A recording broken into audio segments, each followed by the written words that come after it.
যারা কোরআন নিয়ে পড়াশোনা করে, কোনো কোনো বোন বলে আমি কত শব্দ জানি না, কত সূরা মুখস্থ করা বাকি, তাজবিদ ঠিক মতো জানি না, এটা জানি না, ওটা জানি না, এতটুকু জানলে এরপর সব ঠিক হবে, কিন্তু আমি এখন কিছুই জানি না। মানুষ সবসময় চিন্তিত সংখ্যা নিয়ে, কত বেশি আর কত, আর কত কম, কত বেশি, কত বেশি আর কত কম। তারা শেষ করে ফেলতে চায় আর মনে করে এখনো তার কিছুই করতে পারেনি। আল্লাহ পাক যদি মানুষকে আমন্ত্রণ করেন একটি পথের দিকে, সবাই কি একই গতিতে আগাচ্ছে? না, কেউ খুব দ্রুত আগাচ্ছে, কেউ খুবই ধীরে, কেউ এতই ধীরে আপনি তাদের কোনোই অগ্রগতি দেখতে পাবেন না। এতই ধীরে, স্পিডোমিটারে এটি ধরাই পড়বে না, এতই ধীরে, কিন্তু তারাও ঠিকই আগাচ্ছে। সমস্যাটি হলো আমরা চাই সবাই একই গতিতে আগাক। তুমি তার মতো হও, আপনি ওনার মতো হন। বাবা মারাও ঠিক একই কাজ করেন। একজন যখন আরেকজনের চেয়ে একটু ভালো করে, তুমি কেন তোমার বোনের মতো হলে না? তারা একই নয়, এক একজন তার নিজের পথে। আপনি আল্লাহকে বলছেন পথ মিলিয়ে দিতে, আপনি মানুষকে পথ একত্র করার দিকে ডাকছেন, গন্তব্যের দিকে নয়। আল্লাহ পাক আমাদের শুধু পথে আসতে বলছেন, পথের এই যাত্রা উপভোগ করতে বলেছেন। অনেক মানুষ আমার কাছে এসে বলে আমি কিভাবে আরবি দ্রুত শিখতে পারি, কিভাবে আমি পুরো কোরআন একেবারে শেষ করে ফেলতে পারি। আমি বলি এত ব্যস্ততা কেন? আমি কি খুব শীঘ্রই মারা যাবেন?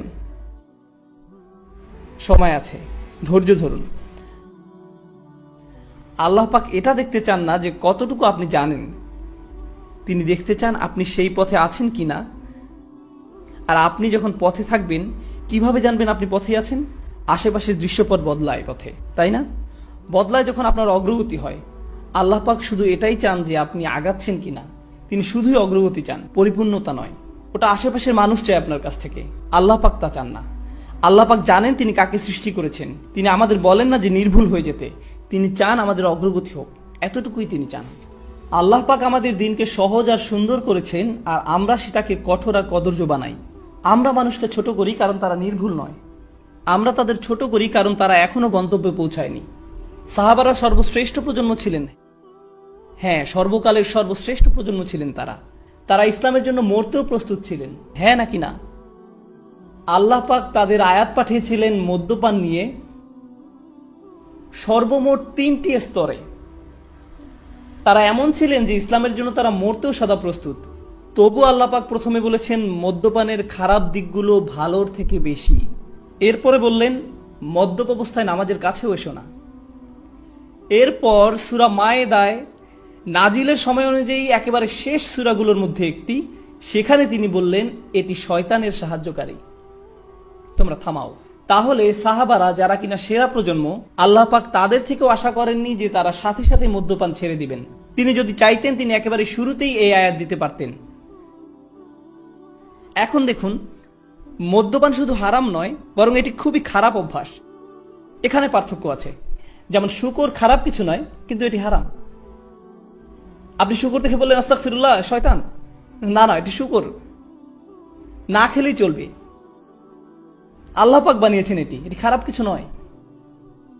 কিন্তু মদ্যপান এটি শুধু হারাম নয়, এটি একটি খারাপ অভ্যাসও বটে। সব সময় এটি শয়তানের সাহায্যকারী ছিল। কুরআন নাজিলের প্রথম বছরেও শয়তানের সাহায্যকারী ছিল, কুরআন নাজিলের 23তম বছরেও এটি শয়তানের সাহায্যকারী ছিল। কিন্তু এটি খারাপ হলেও আল্লাহ পাক সিদ্ধান্ত নিয়েছেন যে সাহাবারা ওই পথে যথেষ্ট আগায়নি, তাই তারা প্রস্তুত নয়, তারা আরেকটু আগাক। তাই প্রথমে বললেন যে খারাপ দিকগুলো ভালোর থেকে বেশি। এরপর আরেকটু আগানোর পর বললেন যে অন্তত ওই অবস্থায় নামাজে এসো না। তারপর একটা সময় পরে তিনি বললেন হ্যাঁ, এখন তোমরা প্রস্তুত, এখন থামো। সর্বশ্রেষ্ঠ প্রজন্মকেও আল্লাহ পাক সময় দিয়েছেন অনেক এই পথে অগ্রসরের জন্য। আর আমরা কি করি? আজকে যদি একজন মদ্যপ ব্যক্তি মসজিদে আসে, একেবারে মদ্যপ, কয়েকটি বিয়ার খেয়েছে সে, বেশ দূরে থেকেও আপনি গন্ধ পাচ্ছেন, এসে ঢুলতে ঢুলতে বললো আমি নামাজ পড়তে চাই, কি করব আমরা তাকে নিয়ে? ঘাট ধরে বের করে দিবেন। আর যখন বের করে দিলেন, এরপর সে কোথায় যাবে? আবার সেই বারে, আবার মদ খেতেই যাবে। সে আল্লাহ পাকের ঘরে এসেছিল, সে আল্লাহর পথে অনেক বড় একটি পদক্ষেপ নিয়েছিল, আর আপনারা বললেন ফিরে যাও। এই পদক্ষেপ আমাদের জন্য যথেষ্ট নয়, ফিরে যাও। আল্লাহ পাক চান যেন এই পথে আপনি অগ্রসর হন। আর আপনাকে অন্যদেরকে সাহায্য করতে হবে এই পথে অগ্রসর হবার জন্য। হয়তো কেউ একটু বেশি সময় নেবে আর কেউ কম সময় নেবে। আল্লাহ পাক আমাদেরকে উদাহরণ দিয়েছেন মাটিতে বীজ বপনের, তাই না? আপনাদেরকে বলি, গত 1 বছরে আমার লেকচারগুলোতে এই একই প্রশ্ন আমাকে প্রায় 1000 বার করা হয়েছে। একই প্রশ্ন আমাকে প্রায় 1000 বার করা হয়েছে। লোকজন আসে এবং বলে, ওস্তাদ আমার স্বামী নামাজ পড়ে না, আমার ছেলে নামাজ পড়ে না, আমার স্ত্রী নামাজ পড়ে না, আমার বোন একদমই সালাত আদায় করে না, আমার চাচা নামাজ আদায় করে না, আমার বাবা ঠিকমতো নামাজ আদায় করে না, আমি কিভাবে তাদের নামাজ পড়াতে পারি? এমন একটা কিছু বলুন যাতে তারা একদম একেবারে বদলে যায়। আমি তখন বলি, আচ্ছা দাঁড়ান ভেবে দেখি। এমন কিছু আমার কাছে নেই। একজন কৃষক প্রথমে কি করেন? বীজ মাটিতে বপন করেন, এরপর পানি দেন, এরপর ঘুমাতে যান, উঠে দেখেন পরিষ্কার আছে কিনা, এরপর আবার পানি দেন, এরপর ঘুমাতে যান, আবার পরের দিন আবার দেখেন, পোকামাকড় থাকলে সরান, আল্লাহ পাকের কাছে দোয়া করেন। এত কিছু তিনি কেন করেন? কোনো অগ্রগতি কি তিনি দেখতে পান? না, যা হচ্ছে সব মাটির নিচে, সে নিজে কিছুই দেখতে পায় না। সে কি বলে যে এখনই ফসল ফলাতে হবে? বীজটা মাটি থেকে টেনে বের করে এরপর আবারও টানাটানি করে দেখি কিছু হয় কিনা। আল্লাহ পাক কোরআন নাজিলকে আকাশ থেকে পানি নেমে আসার সাথে তুলনা করেছেন। আর পানি যখন আসে, পৃথিবীতে জীবন কি সাথে সাথে শুরু হয় নাকি সময় লাগে? সময় লাগে। অনেকে তাদের জীবন খুবই দ্রুত পরিবর্তন করতে পেরেছেন, আবার অনেকের সময় লেগেছে। সময় লাগে। হযরত আবু বকর রাদিয়াল্লাহু তাআলা আনহু সাথে সাথে নিজেকে পরিবর্তন করতে পেরেছিলেন, কিন্তু অনেক সাহাবার সময় লেগেছে। ওমর বিন খাত্তাব প্রায় 5 বছর লেগেছে। আবু সুফিয়ান রাদিয়াল্লাহু তাআলা আনহু আরো বেশি। এক রাতেই সবকিছু হয়ে যায় না। মানুষ শুধু আবু বকর সিদ্দিক রাদিয়াল্লাহু তাআলা আনহু এর উদাহরণ দেয়, কিন্তু জানতে হবে যে আবু বকর সিদ্দিক রাদিয়াল্লাহু তাআলা আনহু অনেক বড় এক উদাহরণ, এমনকি সাহাবাদের মাঝেও অনেক বড় উদাহরণ। তাহলে আপনার কি হবে? মানুষ একেবারে সর্ববৃহৎ উদাহরণ আনে আর আপনার হতাশা জাগে। অথচ আরো হাজার হাজার সাহাবা রাদিয়াল্লাহু তাআলা আনহু রয়েছেন যারা আবু বকর সিদ্দিক রাদিয়াল্লাহু তাআলা আনহুর মতো একইভাবে একই পথে অগ্রসর হননি। তারা তাদের সময় নিয়েছেন। আল্লাহ পাক কিন্তু তাদের উপরও খুশি, তাদের উপরও খুশি।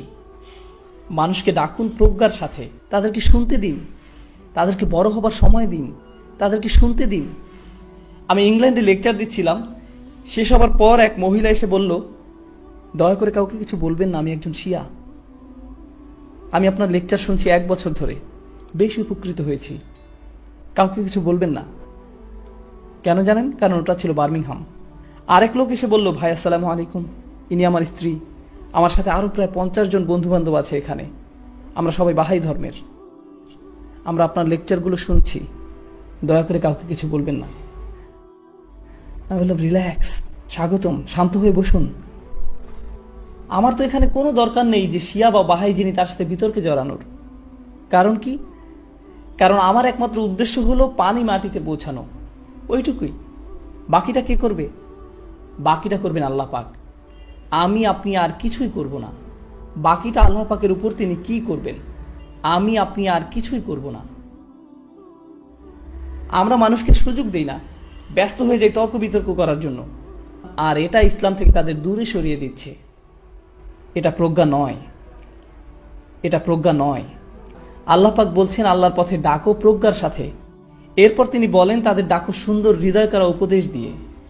এমন উপদেশ দাও যা কিনা মানুষের মনকে স্পর্শ করে, মানুষের মন পর্যন্ত পৌঁছাবে।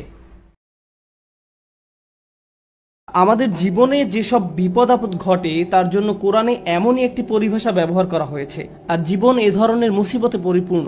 আল্লাহ আযজা ওয়া জাল্লা বলেন, লাকাদ খলাকনাল ইনসানা ফি কাবাদ, নিঃসন্দেহে আমি মানুষকে সৃষ্টি করেছি কষ্ট ক্লেশের মধ্যে। তাই এমনটি আসলে মানব জীবনের একটা অংশ। প্রসঙ্গত, এই সমস্ত মুসিবতের প্রকৃতি কেমন? একদিকে আমরা শুধু প্রাকৃতিক দুর্যোগ যেমন ঘূর্ণিঝড়, ভূমিকম্প, আগ্নেয়গিরির অগ্নুৎপাত, টর্নেডো বা হারিকেন নিয়েও কথা বলছি না, এগুলোও বিপদ। যেমন আল্লাহ সুবহানাহু ওয়া তাআলা অন্যত্র বলছেন, মা আসাবা মিন মুসিবাতিন ফিল আরদ, পৃথিবী এবং ব্যক্তিগতভাবে তোমাদের উপর কোনো বিপদ আসে না, কিন্তু তা জগৎ সৃষ্টির পূর্বেই কিতাবে লিপিবদ্ধ আছে। মানুষের জীবনে শুধু এই এক ধরনের বিপদই আসে না। ভূমিকম্প যে শুধু কোনো দ্বীপে বা দেশে আঘাত হানে তাই নয়, আমাদের নিজেদের ভেতরেও ভূমিকম্প ঘটতে পারে। ফি আনফুসিকুম, তোমাদের নিজেদের ভিতরে স্বামী বা স্ত্রীর মাঝে বিশাল দুর্যোগ দেখা দিতে পারে, ছেলে মেয়ে বা মাতা পিতার মাঝেও এই দুর্যোগ দেখা দিতে পারে, অথবা এমন কারো মাঝে যে কঠিন কোনো পারিবারিক ঝামেলায় জড়িয়ে আছেন। এমন অনেক মানুষ আছেন যারা অর্থনৈতিক সমস্যায় জর্জরিত, অনেক মানুষ নানা ধরনের ভয়ঙ্কর মানসিক বা শারীরিক সমস্যায় জড়িয়ে আছেন। মোট কথা, মানুষের বিপদ মুসিবতের কোনো অন্ত নেই। এখানে যে বিষয়টি আমি ফোকাস করতে চাই তা হলো বিপদ মুসিবত মোকাবেলার ক্ষেত্রে আমাদের ইমানের ভূমিকা আসলে কি। আমরা যে আল্লাহর উপর বিশ্বাস করি তা বিপদ মোকাবেলায় কিভাবে আমাদেরকে সাহায্য করে। একজন বিশ্বাসী হিসেবে বিপদ মুসিবতে পতিত হলে কেমন প্রতিক্রিয়া দেখাবো, আর এটা আসলে নির্ভর করে আল্লাহর সাথে সম্পর্ক থাকা বলতে কি বোঝায় তার উপলব্ধির মাত্রার উপরে।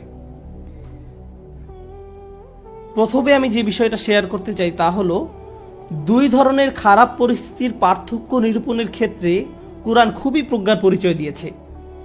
এক ধরনের খারাপ পরিস্থিতি যেটা দেখতে খারাপ মনে হয়, যা কিনা সম্পূর্ণরূপে আপনার নিয়ন্ত্রণের বাইরে, এমন পরিস্থিতিতে আপনার কিছুই করার থাকে না। যেমন আপনি বন্যায় আক্রান্ত হয়ে পড়েছেন, আর এই বন্যা আপনি ঘটাননি, আপনি জাস্ট ওই এলাকায় বসবাস করেন, এটা এড়ানোর কোনো সুযোগ হয়নি। অথবা আপনি সেখানে বেড়াতে গেছেন আর বন্যায় আটকা পড়েছেন, আপনি জানতেন না যে এমন কিছু ঘটবে, এই সম্পর্কে কোনো রিপোর্ট ছিল না, তাই এই বিপদে আপনি নিজের কারণে পড়েননি, এটা সম্পূর্ণ আল্লাহর পরিকল্পনা। এখানে আপনার করার কিছুই নেই, আর আপনি এর থেকে কোনোভাবে বেরও হতে পারতেন না। এখন এটা এমন কারো বিপদে পড়ার থেকে সম্পূর্ণ ভিন্ন যে কিনা পত্রিকায় পড়েছে যে ঘূর্ণিঝড় আসছে, দয়া করে শহর ছেড়ে অন্যত্র আশ্রয় নিন, সুনামি হতে পারে। তখন সে বলল সমুদ্র সৈকত দেখার এটাই সেরা সময়, এবং সে সমুদ্র সৈকতের দিকে চলে গেল। তারপর তার খারাপ কিছু হলো। এখন সে এমনটা বললে হবে না যে এটা আল্লাহর কদর, আল্লাহর ইচ্ছার কারণেই আমি এই বিপদে পড়লাম। না, আপনি এমনটা বলতে পারেন না। আর আল্লাহ এই ব্যাপারে খুবই পরিষ্কার। তিনি সুবহানাহু ওয়া তাআলা বলছেন, ওয়ামা আসাবাকুম মিন মুসিবাতিন ফাবিমা কাসাবাত আইদিকুম।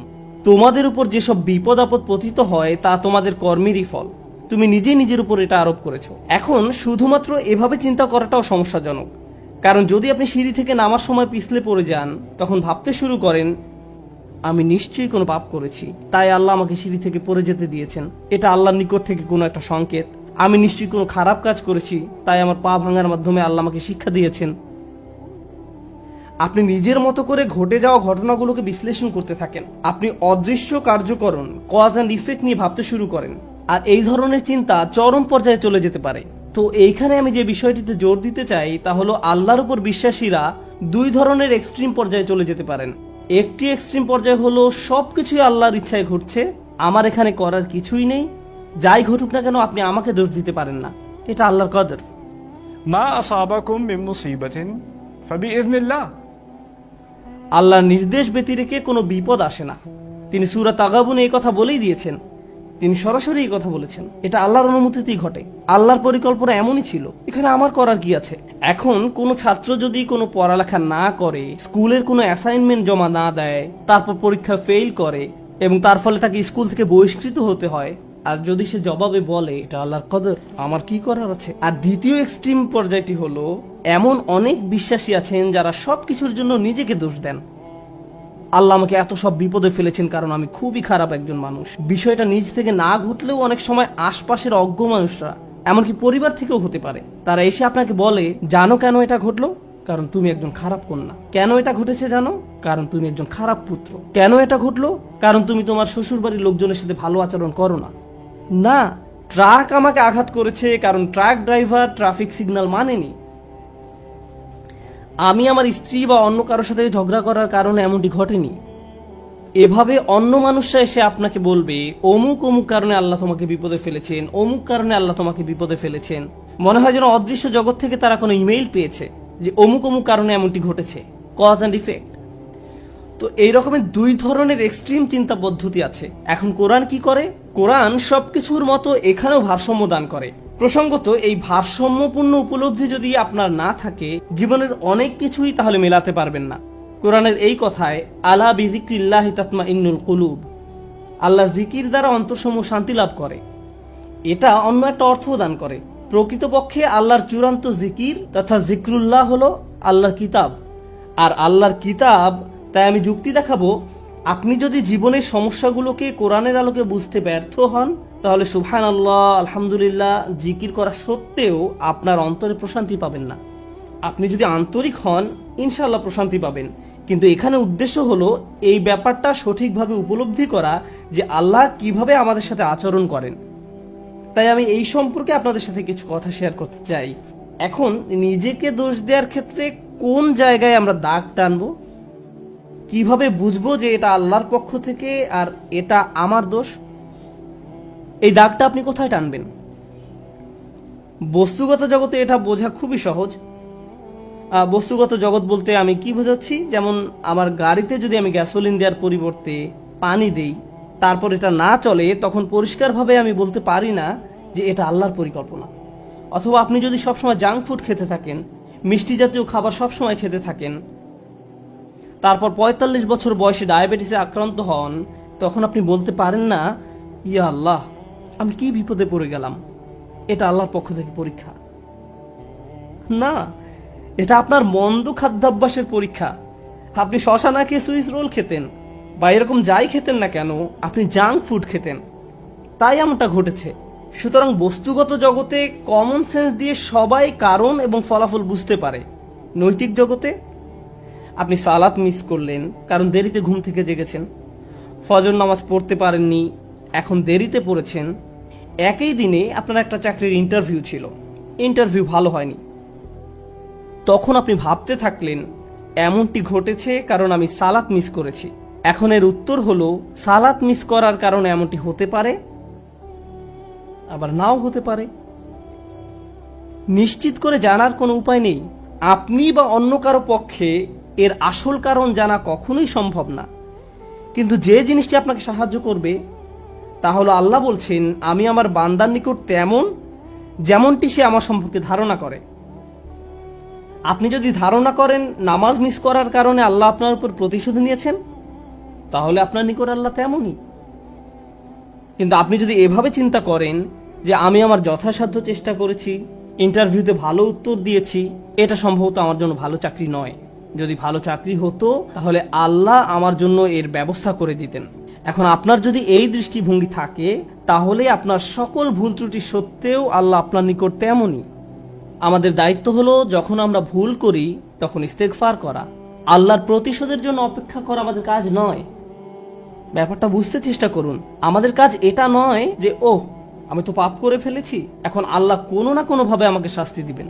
এজন্যই আল্লাহ বলছেন, অমা আসাবাকুম মিন মুসিবাতিন ফাবিমা কাসাবাত আইদিকুম, তোমাদের উপর যেসব বিপদ আপদ পতিত হয় তা তোমাদের কর্মেরই ফল। তোমরাই তোমাদের দুই হাতে এটা অর্জন করেছো, তুমি নিজেই নিজের জন্য এটা ক্রয় করেছো। এমনকি আধ্যাত্মিক জগতেও আমাদের কর্মের কারণে আমাদের উপর বিভিন্ন বিপদ আপদ পতিত হতে পারে। যেমন আপনি যদি ক্রমাগত মাতা পিতার সাথে খারাপ আচরণ করতে থাকেন এবং আপনার উপর কোনো মুসিবত আরোপিত হয়, এতে সম্ভবত কোনো কানেকশন রয়েছে। এই সমস্ত ক্ষেত্রে আল্লাহ কি করেন? ওয়ায়াফু আন কাসীর, এবং তিনি তোমাদের গুনাহ ক্ষমা করে দেন। বস্তুগত জগতে আপনি যদি 2 তলার ছাদ থেকে লাফ দেন, ফলাফল ভোগ করতে হবে। আল্লাহ বলবেন না যে এইবার আমি তোমার পা ভাঙবো না, না না, যা ঘটার তা ঘটবে। আগুনে যদি হাত রাখেন তা পোড়া যাবেই।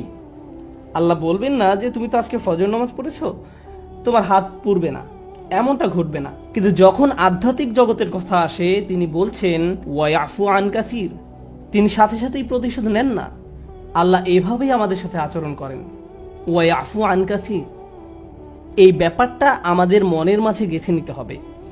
যে কারণে আমি আজ এই আলোচনার সূত্রপাত করলাম তা হলো, আমাদের উম্মায় প্রতিদিন যে আধ্যাত্মিক অপরাধটি সংঘটিত হয়, তা হয় একজন স্নেহের মানুষের হাতে অন্য একজন স্নেহের মানুষের, পিতামাতা, স্বামী স্ত্রী। কখনো কখনো আমরা আমাদের স্নেহের মানুষদের সবচেয়ে জঘন্য কথাটা বলে বসি। মাঝে মাঝে আমরা সেসব কথা বলে আল্লাহর নামে। তুমি যা করছো তার জন্য আল্লাহ তোমাকে শাস্তি দিবেন, একদিন তোমাকে বিচারের কাঠগড়ায় দাঁড়াতে হবে। তুমি যা করছো তা আল্লাহ কোনোদিন ক্ষমা করবেন না। মা তার সন্তানকে এভাবে বলে, স্ত্রী স্বামীকে বলে, ভাই বোন একে অপরকে বলে। মনে হয় যেন আল্লাহ কোনো রাগান্বিত অস্ত্র যা আপনি যে কোনো সময় প্রয়োগ করতে পারেন। কারণ কারো উপরে আপনি অসন্তুষ্ট, তাই আল্লাহ অবশ্যই তার উপর অসন্তুষ্ট। এবং আপনি এভাবে আল্লাহকে ব্যবহার করতে পারেন, এটা আমাদের স্থান নয়। অনেক মানুষের ক্ষেত্রে তারা এই ধরনের কথা এত বেশিবার শুনেছে যে তারা আল্লাহর নিকট থেকে অনেক দূরে সরে গিয়েছে। তারা তাদের প্রিয় মানুষগুলোর কাছ থেকে এমন কথা শুনেছে। একটা শিশু তার মা বাবার কাছ থেকে এমন কথা সব সময় শুনে এসেছে, নামাজ না পড়লে আল্লাহ তোমাকে শাস্তি দিবেন, নামাজ না পড়লে আল্লাহ তোমাকে শাস্তি দেবেন, এই বিস্কুট খাওয়ার কারণে আল্লাহ খুবই রাগান্বিত, সব সময় আল্লাহ রাগ করবেন, আল্লাহ রাগ করবেন, আল্লাহ রাগ করবেন। এই ছেলেটি যখন 16-17 বছর বয়সে পৌঁছায়, সে আল্লাহর সাথে তখন আর কোনো সম্পর্ক রাখে না। যখন সে শুনে আল্লাহ দয়ালু, ক্ষমাশীল, তার তখন এই কথা বিশ্বাস করতে কষ্ট হয়। কারণ আল্লাহ সুবহানাহু ওয়া তাআলা সম্পর্কে এমন ধারণা নিয়ে সে বড় হয়নি। তার কাছে মনে হয় প্রতিবার সে আল্লাহর কারণে সমস্যায় পতিত হয়েছে। তারপর এই পিতামাতাই বলেন, আমরা তো এই ছেলেকে ছোটবেলা থেকেই ইসলাম শিখাচ্ছি, আমি জানি না কেন সে ইসলাম থেকে দূরে সরে যাচ্ছে। কিন্তু কোন আল্লাহ সম্পর্কে আপনি তাকে শিক্ষা দিয়েছেন? একজন রাগান্বিত আল্লাহ, এমন আল্লাহ যিনি শুধু শাস্তিই দিতে চান, অথচ আল্লাহ বলছেন মা ইয়াফআলুল্লাহু বিআযাবিকুম, তোমাদের শাস্তি দিয়ে আল্লাহ কি করবেন? আল্লাহ নিজেই এই কথা বলছেন, তোমাদের পিছনে লেগে আল্লাহ কি করবেন? তাই মানুষ খারাপ পরিস্থিতিতে পড়লেই মনে করে আল্লাহ তাদের শাস্তি দিচ্ছেন, আল্লাহ তাদের কষ্ট দিচ্ছেন। তার এমন পরিস্থিতি আল্লাহ তৈরি করেছেন, আল্লাহ তাদের কষ্ট দিচ্ছেন। আমার এক কলিগ আমাকে একটা কথা মনে করিয়ে দিয়েছিলেন। মালয়েশিয়া আসার সময় কোত্থেকে হঠাৎ করে, এমনটা আগে কখনো হয়নি, আমার টনসিলে ব্যাকটেরিয়ার আক্রমণ ঘটে। এটা এমনভাবে ফুলে গিয়েছিল যে আমার গলার অর্ধেকটা ব্লক হয়ে গিয়েছিল। আমার কাছে মনে হয়েছিল একটি নাকের ছিদ্র বন্ধ হয়ে আমি যেন ডুবে যাচ্ছি। আমি তখন আবুধাবি থেকে এখানে আসার মাঝপথে বিমানে ছিলাম। বিমান থেকে নেমে দ্রুত একটা ক্লিনিকে গেলাম। তারা বলল, তোমাকে অমুক অমুক ভারী চিকিৎসা নিতে হবে। এখানে আসার পর আমাকে অপারেশন করার পরামর্শ দেওয়া হলো। ভাবতে লাগলাম কি হচ্ছে এসব। ডাক্তার বলল, এমন ঘটনা একেবারেই ঘটে না। ব্যাপারটা আসলেই অদ্ভুত। আমার 30 বছরের ক্যারিয়ারে শুধু আরো একবার এমন ঘটনা দেখেছি। তো আমি হাসপাতালের বেডে শুয়ে আছি আর অপারেশনের জন্য অপেক্ষা করছি। তখন আমার এক কলিগ আমাকে মনে করিয়ে দিল যে এই মুহূর্তে তোমার জন্য এটাই শ্রেষ্ঠ জায়গা। এই মুহূর্তে হাসপাতালের এই বিছানাই তোমার জন্য সর্বোত্তম জায়গা। এটাই তোমার জন্য আল্লাহর পরিকল্পনা।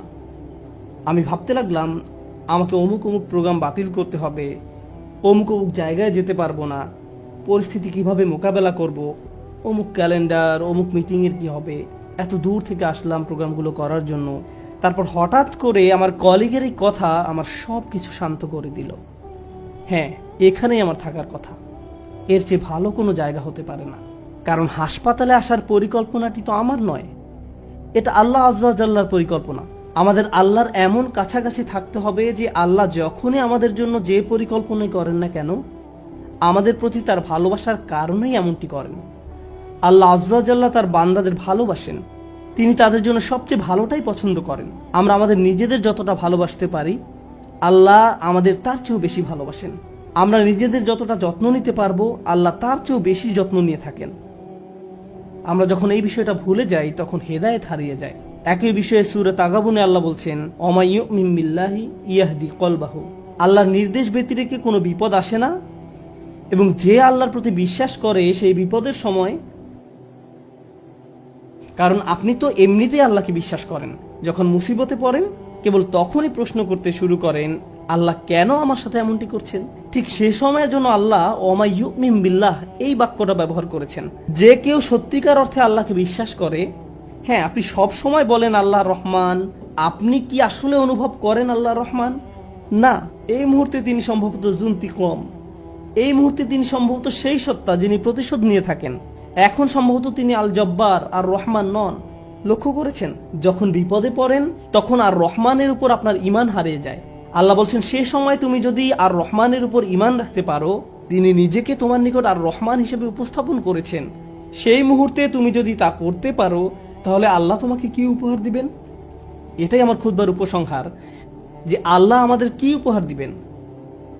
আমি স্বাস্থ্য চাই, অসুস্থতা থেকে সুস্থ হতে চাই, আমি চাকরি চাই, আমি টাকা চাই, আমি উত্তম পারিবারিক অবস্থা চাই, আমি বর্তমান অবস্থা এড়াতে চাই, আমি চাই অন্য মানুষ যেন আমাকে কোনো কষ্ট না দেয়, আমি চাই মানুষ যেন আমাকে নিয়ে কথা না বলে, যেটাই হোক না কেন কিছু একটা আপনাকে খুব বিরক্ত করছে। আপনি ভাবছেন, ইস যদি এই সমস্যাটা পার করতে পারতাম, জীবন মনে হয় প্রশান্তিতে পরিপূর্ণ হয়ে যেত। আমাদের সবারই জীবনে কোনো না কোনো সমস্যা রয়েছে যা আমাদের শান্তিতে ঘুমাতে দেয় না। আর আমরা ভাবতে থাকি, ওহ ভাই, যদি এই সমস্যাটা চলে যেত অনেক ভালো থাকতাম। কিন্তু জানেন কি হয়? যদি এই সমস্যাটা চলে যায়, পরবর্তীতে আরেকটা এসে হাজির হয়। আর যখন নতুন সমস্যা এসে দেখা দেয়, আপনি ভাবেন পূর্বের সমস্যাটা আরো সহজ ছিল। এটা তো অনেক বড় সমস্যা। আপনি যদি আল্লাহর উপর ভরসা রাখতে পারেন, আল্লাহ আপনাকে কি দিবেন? তিনি আপনার সমস্যা শেষ করে দেন না। এই পৃথিবীর জীবনে আপনি কখনো সমস্যা ছাড়া থাকতে পারবেন না। যদি সমস্যা চলে যেত, তাহলে ইয়াকুব আলাইহিস সালামের জন্য আমাদের তুলনায় অনেক আগেই সেটা দূর হয়ে যেত।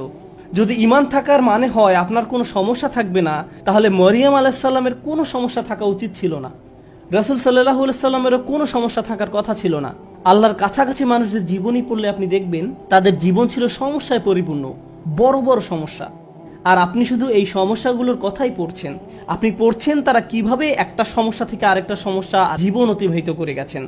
আল্লাহর একজন মহান রসুল ছিলেন ইউসুফ আলাইহিস সালাম। তার জীবনের দিকে তাকালে দেখবেন ছোটবেলা থেকেই তিনি সমস্যায় আক্রান্ত ছিলেন।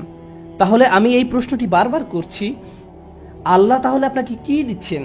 আপনার জীবনের অতি ভয়াবহ সমস্যার সময় যখন আল্লাহর উপর পূর্ণ বিশ্বাস রাখেন, এর বিনিময়ে আল্লাহর কাছ থেকে কি পাবেন? যখন মানুষ আপনাকে বলতে থাকে আল্লাহ তোমাকে অপছন্দ করেন, তাই তোমার জীবনে এসব ঘটছে, বিপরীতে আপনিও ভাবতে শুরু করে দেন আল্লাহ মনে হয় আমাকে শাস্তি দিচ্ছেন, তাই আমার জীবনে এসব বিপদ আপদ ঘটছে। সেই মুহূর্তে যদি আপনি আল্লাহ সম্পর্কে সুধারণা পোষণ করতে পারেন, আল্লাহর প্রতি ভালোবাসা, নির্ভরতা এবং বন্ধন বজায় রাখতে পারেন যে না, আল্লাহ আপনাকে কখনো ছেড়ে যাবেন না, এর বিনিময়ে তিনি আপনাকে কি দেবেন? তিনি সে লোকের হৃদয়কে পথ দেখান। আমি আপনাদের গ্যারান্টি দিচ্ছি, যদি আপনার সমস্যা চলে যায়, যদি সেই সমস্যাটা অর্থ সংক্রান্ত হয়ে থাকে, এরপর অর্থ আসতে থাকে, যদি এটা পারিবারিক সমস্যা হয়ে থাকে এবং সমস্যাটা দূর হয়ে যায়, এই দুনিয়ার কোনো অর্জনই সেই একটা গিফটের তুলনায় কোনো মূল্য বহন করে না। আর সে একটি গিফট হলো ইয়াহদি কলবাহু। তিনি সে লোকের হৃদয়কে পথ দেখান। আপনার অন্তরে প্রশান্তি থাকবে। জীবনে যাই ঘটুক না কেন, আপনার মুখে তখনও হাসি থাকবে। তখন মানুষ আপনার দিকে তাকিয়ে বলবে, আরে তুমি হাসছো কেন? তুমি কিভাবে ঠিক আছো? দেখো না তোমার কি অবস্থা হয়েছে। আপনি তখন বলবেন, হ্যাঁ সব ঠিক আছে। যদি আপনি এই আচরণ রপ্ত করতে পারেন, এমন অনেক মানুষ রয়েছে যাদের টাকার কোনো অভাব নেই, তারপরেও তারা ঘুমাতে পারে না। আপনার কল্পনায় যেসব কিছু মানুষের জন্য সুখ নিয়ে আসার কথা, তার সবই তাদের আছে, কিন্তু তবু তাদের মানসিক শান্তি নেই। তাদের নেই সেটা। তারা নিজেদের উপর খুশি নয়, বিভিন্ন রকম ড্রাগ এবং মদ পান করে, বাস্তব দুনিয়া থেকে নিজেদের সরিয়ে রাখে। তারা বাস্তবতার মুখোমুখি হতে পারে না। অন্য মানুষরা তাদের ভিডিও দেখে বলে, ওয়াও, তাদের বাচ্চাদের দোলনাটা কি সুন্দর, তাদের গাড়িটাও কি চমৎকার, আমরাও এগুলো চাই। ইয়া লাইতালানা মিসলা মা উতিয়া করুন। ইস, কারুনের যা আছে আমার যদি তা থাকতো। বসের মতো জীবন। পক্ষান্তরে আপনি যদি আল্লাহর দিকে ফিরেন, তাহলে তিনি আপনাকে এমন কিছু দান করবেন যা কোনো টাকার অঙ্কে কেনা সম্ভব নয়। খ্যাতি বা জনপ্রিয়তা যা আপনাকে দিতে পারবে না। আর তা হলো ইয়াহদি কলবাহু। তিনি আপনার হৃদয়কে পথ দেখাবেন। এটাই ইমানের সর্বশ্রেষ্ঠ পুরস্কার। এটাই হলো বিপদে পড়ার সর্বশ্রেষ্ঠ পুরস্কার। এখন আলোচনার উপসংহারে এসে বলতে চাই, মানুষ অনেক সময় বিভিন্ন সমস্যায় আটকে পড়ে। আপনি আটকে পড়েছেন, আমি আটকে পড়েছি। কখনো কখনো আমরা এখান থেকে মুক্তির কোনো উপায় দেখি না। ওই পরিস্থিতিগুলো হলো আমাদের আল্লাহর পক্ষ থেকে সর্বশ্রেষ্ঠ উপহার দেওয়ার একটা উপায়। ওই পরিস্থিতিগুলোতেই তিনি আমাদের অন্তরগুলোকে পথ প্রদর্শন করেন। আমরা যদি কেবল সেই পরিস্থিতিগুলো ব্যবহার করে আল্লাহকে পেতে পারি, আল্লাহর সাথে কথা বলতে পারি, এর জন্য আপনাকে আরবি জানতে হবে না, এর জন্য আপনাকে অনেক বেশি কোরআনও জানতে হবে না। জাস্ট আল্লাহর দিকে প্রত্যাবর্তন করুন আর বলুন, ইয়া আল্লাহ, আপনি তো সর্বশ্রেষ্ঠ পরিকল্পনাকারী। ইয়া আল্লাহ, আপনার মতো কেউ আমাকে ভালোবাসে না, কেউ আমার প্রতি আপনার মতো যত্নবান নয়। এটা কখনোই সম্ভব নয় যে আপনি আন্তরিকতার সাথে আল্লাহর নিকট হেদায়েত কামনা করবেন আর তিনি আপনাকে ফিরিয়ে দেবেন। আপনি যদি আল্লাহর কাছে একটা গাড়ি চান, তিনি হয়তো আপনাকে তা নাও দিতে পারেন। একটা বাড়ি চান, তিনি হয়তো আপনাকে তা নাও দিতে পারেন। আপনি যদি তার নিকট আপনার রোগ ভালো করে দেওয়ার জন্য দোয়া করেন, হয়তো তিনি ভালো করবেন অথবা ভালো করবেন না। কিন্তু একটি বিষয়ে নিশ্চিত তিনি আপনাকে দিবেন, যদি আপনি আন্তরিকতার সাথে প্রার্থনা করেন, আর তা হলো হেদায়েত। তার সন্তুষ্টিপ্রাপ্ত বান্দাদের দলে চলার পথ, গাইডেন্স, তিনি আপনাকে এটা দেবেন। আর যখন তিনি আপনাকে এটা দান করবেন, তখন এমনিতেই অন্য সব সমস্যার সমাধান হয়ে যাবে। আল্লাহ তাআলা আমাদেরকে সেসব মানুষদের অন্তর্ভুক্ত করুন যারা সত্যিকার অর্থে তার নিকট হেদায়েত চায়, আর আমাদের জীবনের সকল সমস্যাগুলোকে তার কাছাকাছি হওয়ার মাধ্যমে পরিণত করুন, যেন তার নিকট থেকে আমরা হেদায়েত পেতে পারি।